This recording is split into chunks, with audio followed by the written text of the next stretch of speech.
explain to everyone out here what Jesus stood for, and especially the qualities of love, how to love your neighbor even if they don't agree with you. So what is your name again? Talise. Talise, that's a beautiful question. I'm glad you came up to ask it.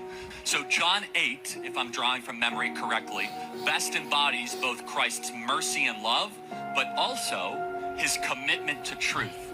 And sometimes in the modern gospel, we overemphasize the grace and we underemphasize the truth. Yeah. And so we are far too willing to say, hey, Jesus loves everybody, but we don't get to the second part of the conversation that says Jesus doesn't want you to live in sin.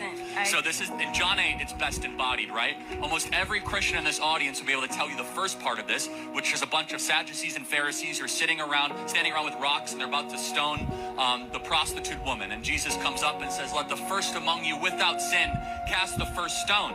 And everyone starts dropping the rocks. But what comes next shows that Christ is not just grace-focused, he's simultaneously truth-focused. He goes up to the woman who had a career in selling herself for sex and said, sin no more. Now, imagine today how much trouble you would get in if you would go up to somebody and say, stop sinning.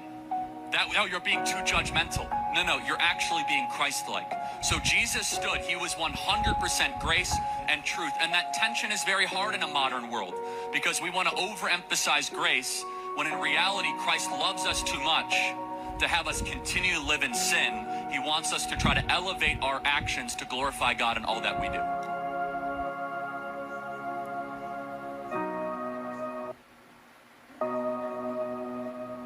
Please explain to everyone out here what